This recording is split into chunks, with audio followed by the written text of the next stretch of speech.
Good evening, everybody. I'm Michael Loomis, hanging out here with you in the Chew Digest studio on YouTube.com.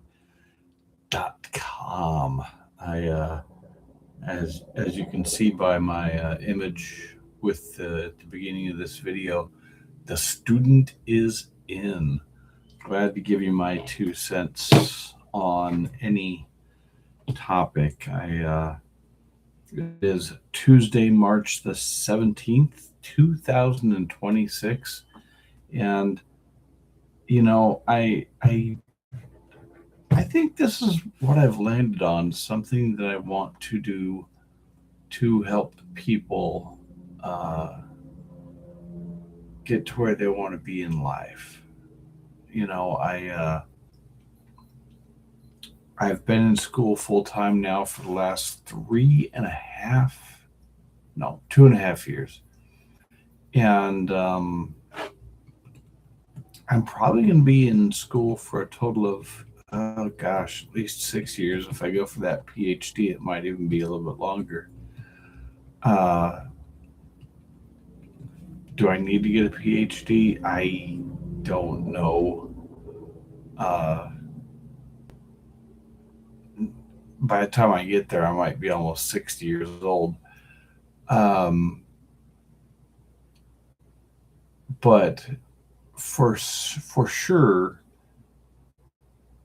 I definitely know I want to help people out because especially with where we're going in the future and with technology and all this fun AI stuff that's going on, and how knowledge is in a lot of ways becoming democratized because of the what we're calling the growth of the large language models, or AI, which, Chat GPT, Gemini, um, Grok. And, most people are just using them as, glorified um, search engines. However, if you learn how to prompt them properly, they can spit out some pretty serious game. And when it comes to providing information, we we are not too far away from the point where I think there's going to be a lot of career pathways that are related to, even in like nutrition and health, like with dietetics, for example, that are going to be eliminated because, what is the purpose of a dietitian? It's their job is not to be a nurse or a doctor. Their job is to be a database of knowledge and understanding of what the human diet needs to look like under any given situation. And that's something that can earn a relatively good income. Some in a lot of cases over 6 figures. But the question is, it's not even a question. We are moving very quickly to a point where somebody's going to come along and they're going to vibe code a dietitian agent that is going to be able to do the same job as an agent at 1/100th the cost. And so imagine, a hospital system that instead of having to have 10 dietitians under their employ, now what they're going to be able to do is have, nursing assistants enter in the data of the person's health, their current dietary information or whatever, into a software agent, and then just hit send, and it will end up in the inbox, you know, of a chief dietitian, which now that individual, now their income might go up because they're still responsible for, say, 10 different agentic uh, cur- uh, uh, 10 different hospitals, for example, or 10 different clinics, or 10 different, um, how do I say it? Just, dietary specialists, people that are not registered and licensed dietitians that each earn $100,000 each. So now you can have one that has a higher level of education, maybe even a PhD in nutrition, and they can be paid $150,000.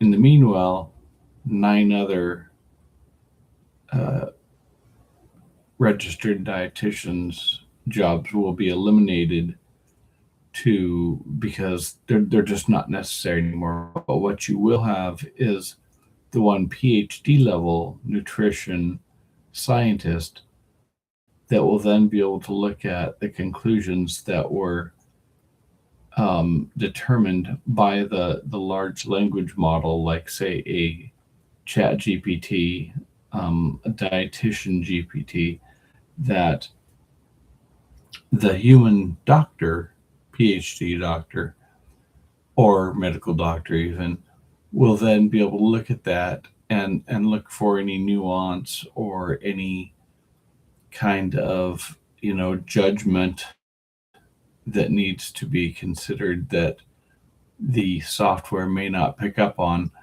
But even at that, if a doctor says, okay, well, we just need to tweak that, and we'll try this for a couple of weeks or a month, and then we'll come back, and then we'll enter back in how it worked out. Each time that happens, that information is going to be reintegrated back into that dietitian GPT software that will then be uh, distributed across a complete network of medical offices that now have this software, dietitian GPT, that will then be able to create the right diet for people under certain conditions, even to the point of where you'll take a picture of somebody and it'll be able to look at them and determine things like what is their body mass index, what is,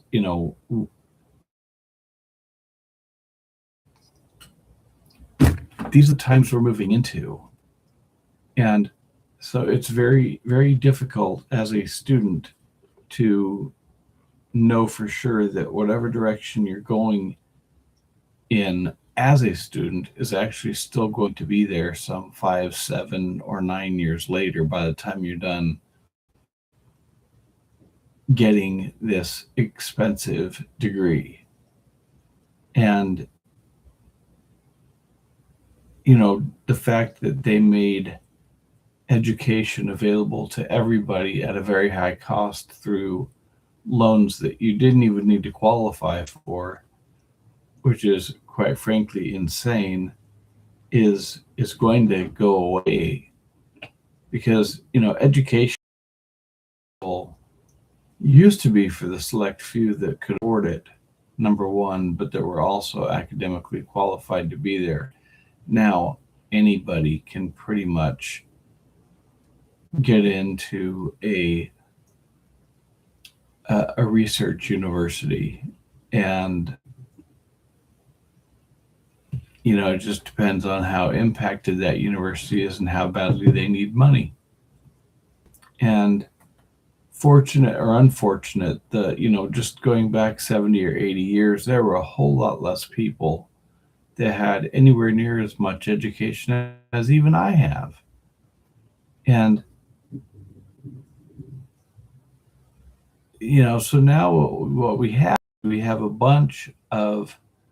a large mass of people that are overly educated, and in a lot of cases in areas that really have no relevance to their ability to earn an income based on that education once they're done with it.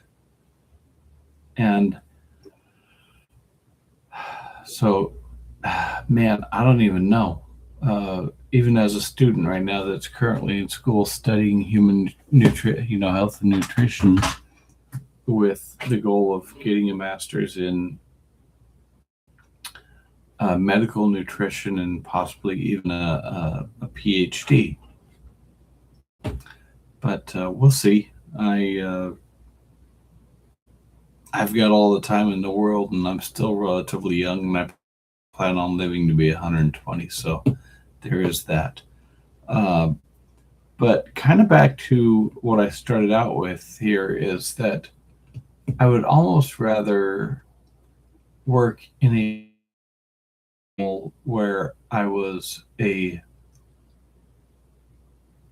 someone that could sit down with somebody and hold their hand and ask them, what are you trying to achieve, in your, clearly you're sitting right here in front of me and you want to start making some better decisions in life, and you are choosing to address your nutrition and your health. Is that really what you're trying to improve, or because I think the first thing we need to do is figure out, is that truly what you are trying, the goal you are trying to achieve? Is it a mask over something else that you're not wanting to talk about, but you feel that this change will somehow improve your situation? I think what would need to happen in the first place is someone like myself would need to figure out what truly is your motivation and what is truly the source code that brought you here to sit in front of me. And once we can get that worked out, then we can move forward. I mean, don't get me wrong, I'm glad to help you out with optimizing nutrition and health. But if there's something else going on behind that, then you may not have as much success as you're hoping for. And, just because you can improve your nutrition and health and even your appearance as a result of that that may not fix something behavioral or emotional that has sparked you to want to make change. Clearly, wanting to make change is a good thing if you're improving your world and life situation. But the question is nutrition and health that change? And I think that's what's going to help determine your success of going down this path. Now, if everything else is if all your ducks are in a row and this is truly about nutrition and health, well, I can pretty much guarantee you I can help you get to a better place in life. But I can assure you, it's not good. There is no quick fix to a lifetime of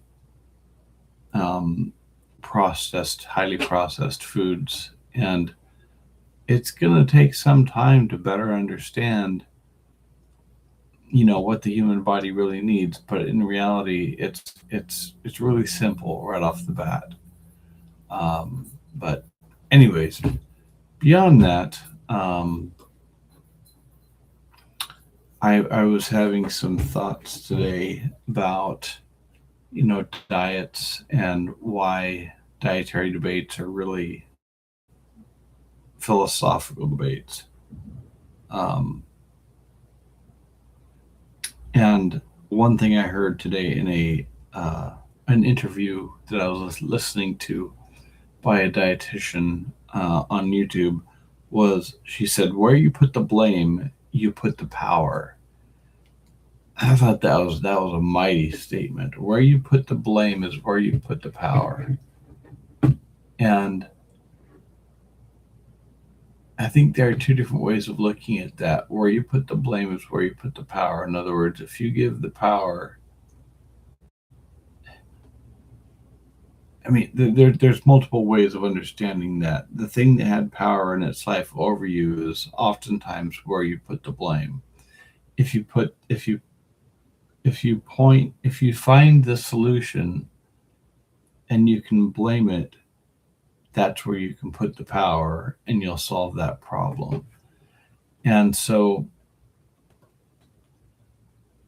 when it comes to nutrition science, for example, it's a complicated and it's complicated and it rarely produces simple answers. Long-term control studies on humans are difficult and results often show only modest effects.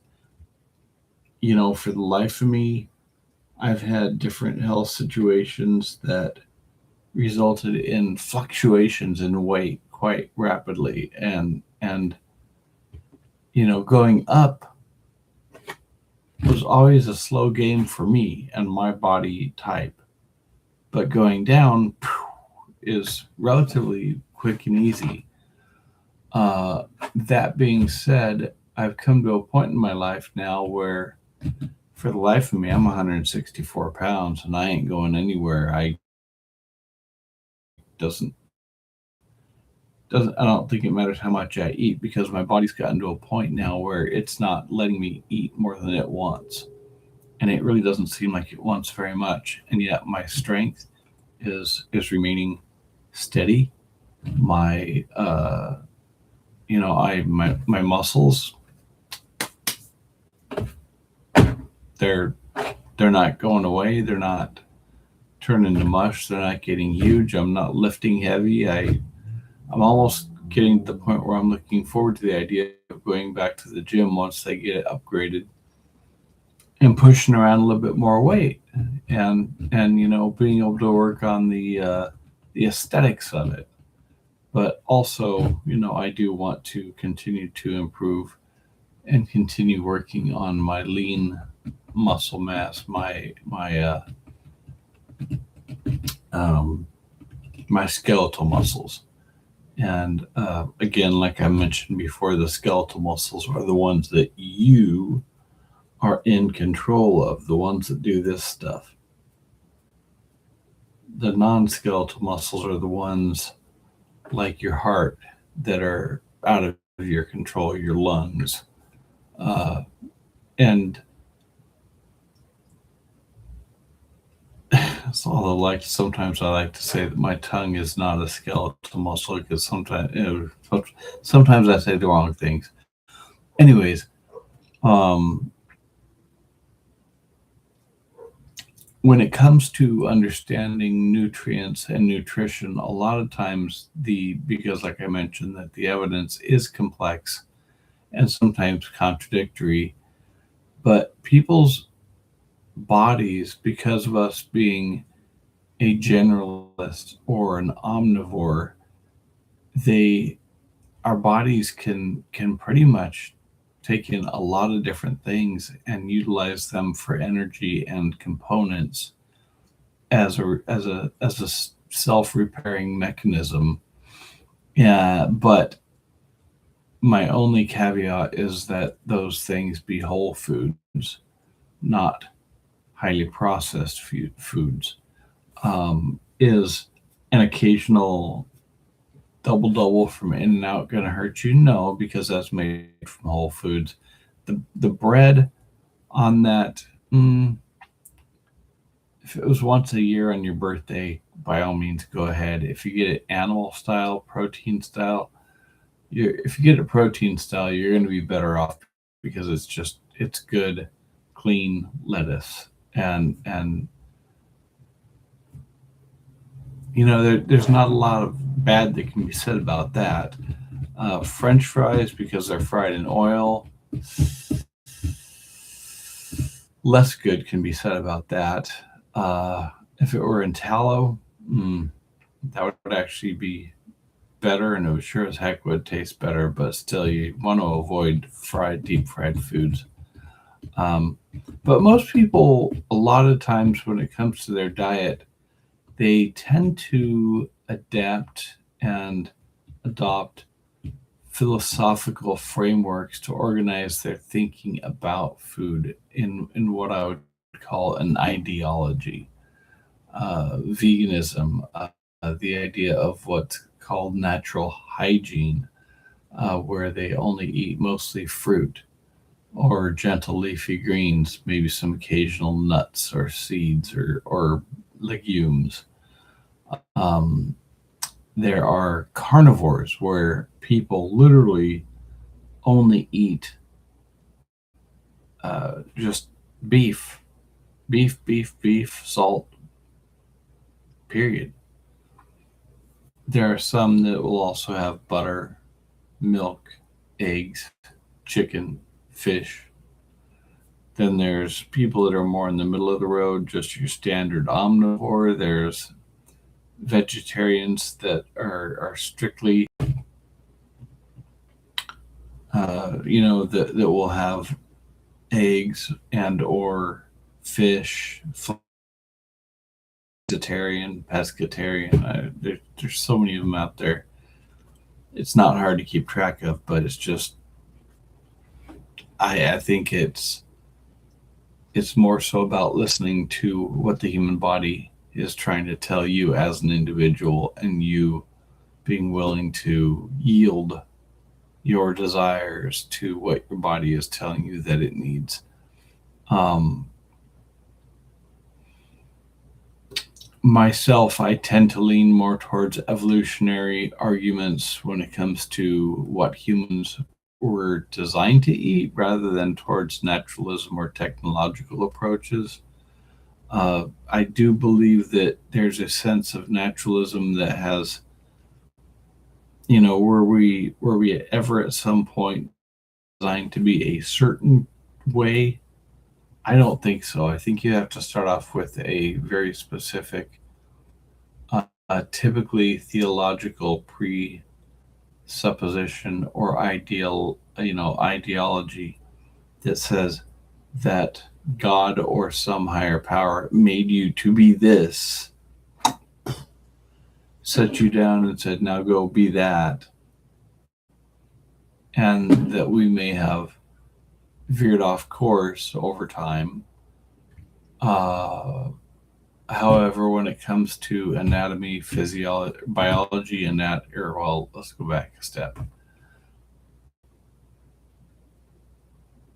Chemistry, biology, anatomy, and physiology, I don't believe that is the case. I am somebody that believes that human beings have been around for probably a lot longer than we realize.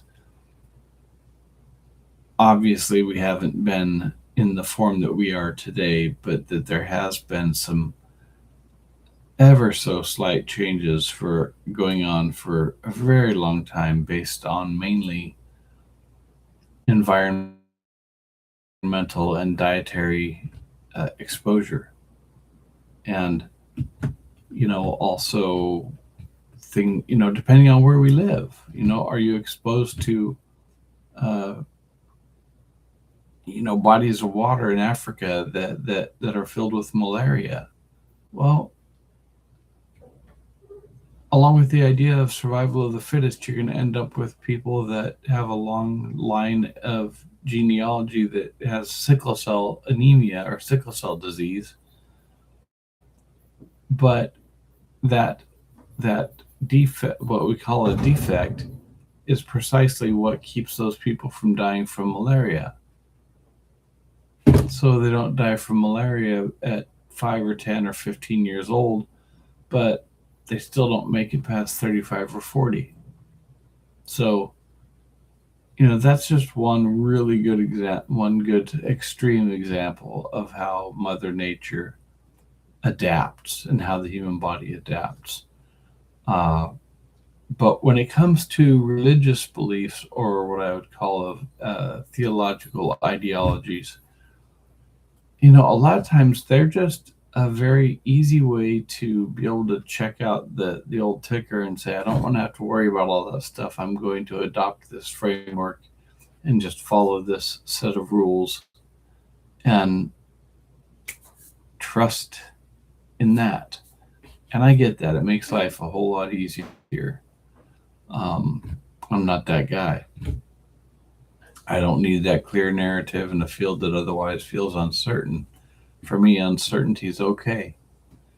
And, for some people, when science is unclear, they reach for a worldview to guide their decisions.